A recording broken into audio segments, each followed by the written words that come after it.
حضرت علی علیہ السلام غیر مسلم دانشوروں کی نظر میں۔ گیبریل انکری اپنی قابل قدر کتاب شہوار اسلام میں، جو فرانسیسی زبان میں ہے، جس میں اس نے امیر المومنین علیہ السلام کی حیات مبارکہ کے حالات بیان کیے ہیں، وہ لکھتا ہے کہ علی کی بلند شخصیت میں دو صفتیں اعلی حد کمال ایسی پائی جاتی ہیں کہ جن کا ایک مقام پر جمع ہونا سمجھ سے باہر ہے، اور تاریخ عالم میں سوائے علی کے اور کوئی دوسری مثال نہیں ملتی۔ علی ہی کی ذات ہے جو قہرمان جنگ، فاتح اور جنرل ہونے کے ساتھ ساتھ ایک زبردست عالم اور فصیح ترین خطیب بھی تھی۔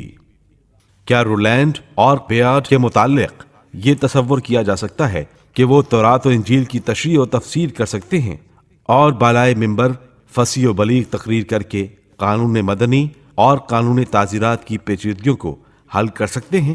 کیا یہ ممکن ہے کہ مقدس تھامس ڈاکن اور مقدس جان کریسسٹوم یا بشپ بوسٹ اور کامیاب مصنف و خوش بیاں مقرر فصیح و بلیغ مذہبی تقریریں کرنے میں بے مثال مہارت رکھتے تھے، میدان جنگ میں ایک جانباز سپاہی کی حیثیت سے شمشیر بکف دشمنوں پر حملہ کرنے اور ان کی صفوں کو خاک و خون میں ملاتے نظر آئیں گے؟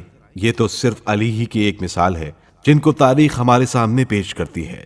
عیسائی مورخ جارج جرداق نے شخصیت علی ابن ابی طالب علیہ السلام پر 5 جلدوں میں تاریخی شاہکار تحریر کیا ہے۔ وہ لکھتا ہے کہ تاریخ کے نزدیک خواہ تم پہچانو یا نہ پہچانو، نامور شہید، شہداء کے پدر بزرگوار، عدالت انسانی کی آواز علی ابن ابی طالب ہی کی شخصیت ہے۔ وہ انسانی اخلاقی کریمہ اور صفات فاضلہ عالیہ میں بلندی و کمال کی حد تک پہنچے ہوئے تھے۔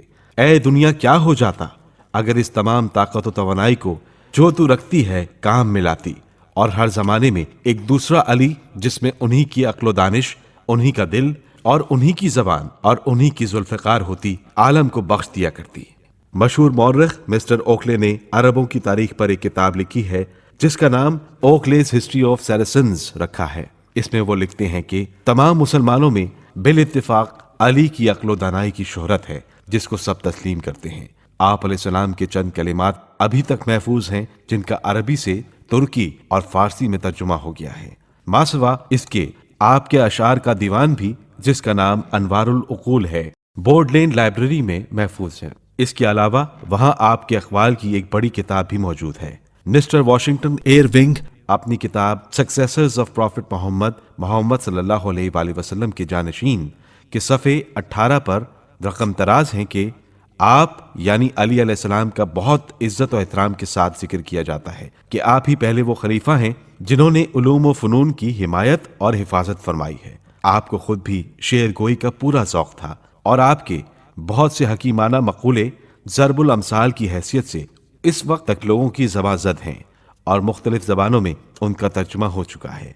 مسٹر ولز نے لکھا ہے کہ اگر علی امن و سکون سے حکومت کر پاتے تو آپ کی نیکیوں، استقلال اور بلند پایہ خصوصیات و صفات کی بدولت جمہوری سلطنت ضرور باقی رہ جاتی، لیکن قاتل کے خنجر نے اسلام کی امیدیں خاک میں ملا دیں۔